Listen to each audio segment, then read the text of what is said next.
Wa an Mu'adz bin Jabal radhiyallahu anhu, dari Mu'adz bin Jabal radhiyallahu anhu, mudah-mudahan Allah ridho kepada beliau.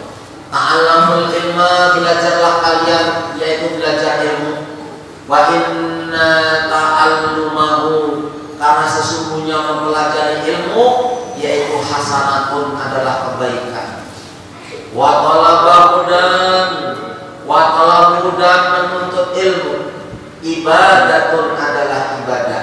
Wa talabu, menuntut ilmu ibadatun, adalah ibadah. Wa mudzakaratahu, dan belajar ilmu tasbihun, adalah tasbih. Mudzakarah itu bermusyawarah atau saling belajar, saling mengingatkan. Di dalam ilmu itu namanya mudzakarah. Ada satu lingkaran, mama kayak orang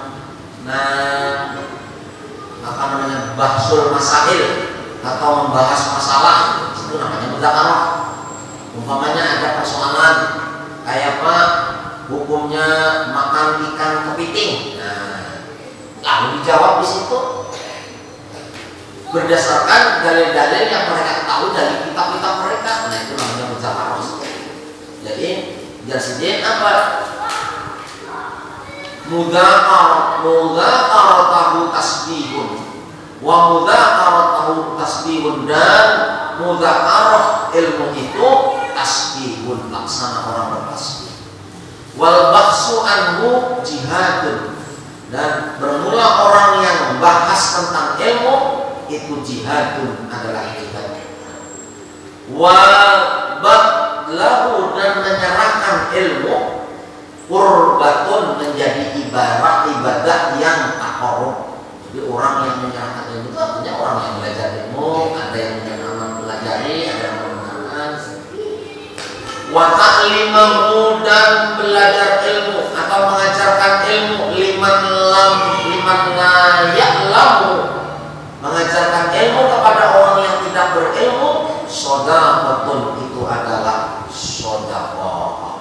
Hanya kalau kiai-kiai, ulama-ulama di pesantren, apa gawiannya? Pagi sembahyang subuh berjamaah, biasanya subuh ngaji kita. Ya kan, selesai jam 8, setengah 9 selesai, boleh masuk ke dalam masjid, tamu sampai para juhur, hanya ngaji bersama kamu, sembahyang juhur. Habis juhur, beli ke rumah, kadang-kadang ada tamu, hendak buring itu siang kali banget, buring setumat. Jadwal membaca kitab lagi, asar, habis asar baca kitab lagi, ngaji lagi.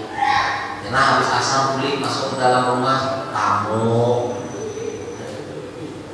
Sampai kita maghrib baca tafsir.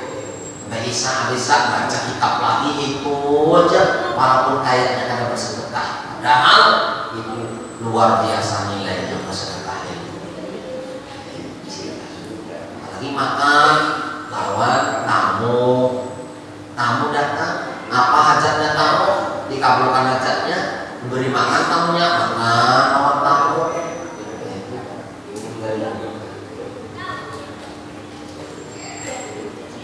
Wa qala Fudail bin Iyad radhiyallahu anhu, berkata Fudail bin Iyad radhiyallahu anhu, alimun muallimun, seorang alim yang mengajarkan ilmu, yud'a kabirun fi malakutis sama, dipanggil dengan sebutan yang sangat agung di alam malakutis sama. Di alam malakutis sama itu alam malakut di atas langit sana. Ada namanya Baitul Ma'mur. Kalau di bawah ini di bumi, di mana ada Baitullah, Baitul Haram. Kalau di atas sana ada Baitul Ma'mur. Para malaikat juga hari tiap saat tawaf di Baitul Ma'mur. Di bawahnya kita ada tambah Baitullah. Jadi orang yang berilmu dan mengajarkan ilmu dipanggil dengan sebutan yang agung fi malakutis sama, di dalam alam malakutis sama, di langit di atas langit. Wa qala Sufyan bin Uyainah radhiyallahu anhu,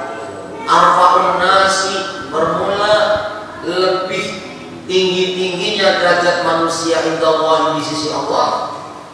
Apanya yang tinggi manzilatan, derajat kedudukannya, yaitu man kana bainallah, yaitu orang yang antara dirinya dengan Allah, wa baina ibadihi, dan antara hamba-hamba Allah, wa humul anbiya wal ulama. Jadi mereka adalah para nabi dan para ulama. Jadi orang yang paling tinggi derajatnya di sisi Allah di antara hamba-hambanya Allah, pertama derajat nabi. Derajat nabi.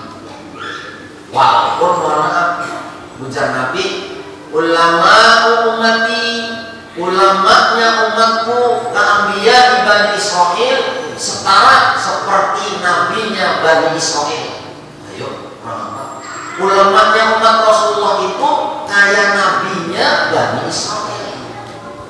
Makanya ketika Nabi dulu di Isra Mi'raj kan, itu bertemu dengan Nabi Musa. Nabi Musa bertanya, "Hei Muhammad Rasulullah, engkau pernah mengatakan ulama umati, ulamanya umatku itu setara sebanding dengan nabinya Bani Israel. Maka aku ini Musa, nabinya Bani Israel." Lalu apa jawaban Nabi Musa? Kata Rasulullah, "Ya memang betul, ulama itu seimbang setara dengan nabinya Bani Israel." Setengah tersinggung Nabi Musa. Kalau kayak itu tunjukkan kepadaku mana nabi atau umatmu yang setara dengan aku. Akhirnya Rasulullah memanggil rohnya Imam Ghazali. Mohon maaf, waktu itu Imam Ghazali belum lahir, tapi rohnya sudah ada. Namanya roh mujarradah. Roh yang murni, belum tercipta jasadnya, itu namanya roh mujarradah. Dipanggil. Ya, roh ini ada roh mujarradah, ada roh mutasarrifah, ada roh mufariqah atau mufaraq.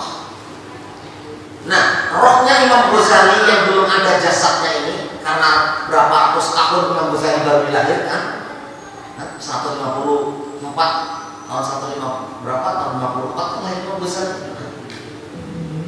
Dipanggil rohnya Imam Ghazali, maka datanglah rohnya Imam Ghazali. Nanti Imam Ghazali memang betul-betul alim, dikenal rohnya sebelum si dia lahir. Datang rohnya Imam Ghazali menemui Nabi Musa. Ujar Rasulullah, "Nih, wahai Nabi Musa, ini ulamaku yang jasadnya belum tercipta, ini rohnya sudah kepanggil." Lalu bertanya Nabi Musa, "Ya Abdullah, ma ismuk?" Wahai hamba Allah, siapa nama engkau? Ujar Imam Ghazali, "Abu Hamid Muhammad bin Muhammad bin Muhammad Al-Ghazali At-Tusi." Takjub Nabi Musa, panjangnya. "Maka aku cuma tanya namamu, kenapa kau sebut anakmu?" Abu Hamid itu berarti abahnya Hamid, berarti anaknya Imam Ghazali itu namanya Hamid. Kau sebut namamu, kau sebut anakmu, kau sebut nama bapakmu, kau sebut nama kakekmu, kau sebut apa profesi pekerjaan kakekmu, dan kau sebut tempat lahirmu, negaramu. Padahal aku tidak tanya, aku cuma tanya siapa namamu. Kenapa kau jawabkan namamu?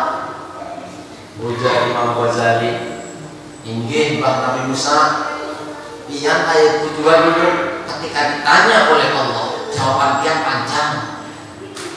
Mana jawaban saya?" Kata Imam Ghazali yang masih berbentuk roh, "Bukankah Allah pernah bertanya kepadamu, ya Musa, apa yang ada di tanganmu?" Lalu sampean menjawab, "Ini tongkat ya Allah. Dengan tongkat ini aku menghalau kambing. Dengan tongkat ini aku memukul laut merah. Dengan tongkat ini aku mengalahkan sihir-sihir orang yang kafir." Bukankah itu tidak ditanyakan kepada Allah? Yang ditanyakan apa yang ada dalam tongkat. Tapi jawaban sampean panjang banget. Lalu diam Nabi Musa. Oh, berarti dasar alim kedua, ulamanya Rasulullah. Imam Ghazali lain nabi bukan?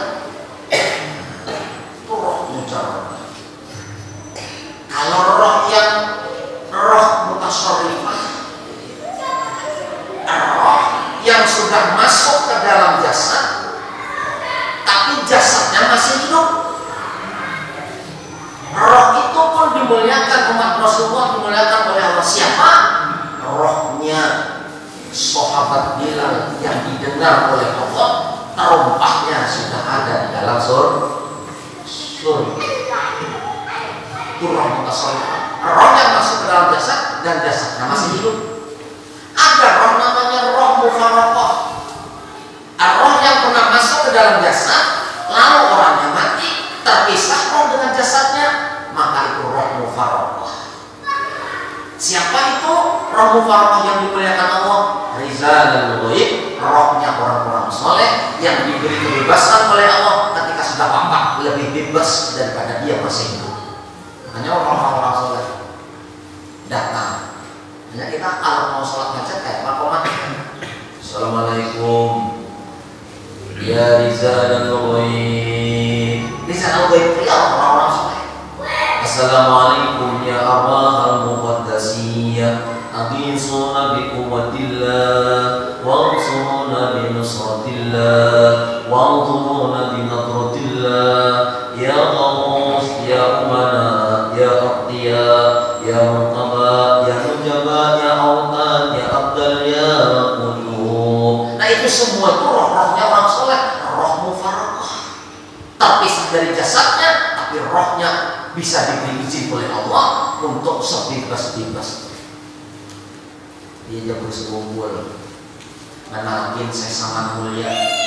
Siapa Sesaman Mulia? Yang makamnya di sebelah kanan di makamnya Gus Kumpul. Kalau sampai kan Gus Kumpul kanan kiri itu saman semua. Satunya Saman Mulia Paman Sidin, satunya Paman Saman Jalil mertua Sidin dan Bung Sidin. Jadi waktu Sidin menalkin Mamarina Sidin atau Paman Sidin, pas tengah-tengah menalkin, roh keluar. Ini apa kisah guru sendiri, Gus Kumpul sendiri. Rohnya Sesaman Mulia ini keluar. Ujar dulu, hendak kemana dia Paman? Ujar Sidin menjawab, aku hendak menghilangnya anak buah, ada yang garing di rumah sakit. Karena orang-orang soleh. Tapi Isa apa yang bisa? Mana kalau bisa? Ya mudah-mudahan sehat dan umur, taat beribadah dalam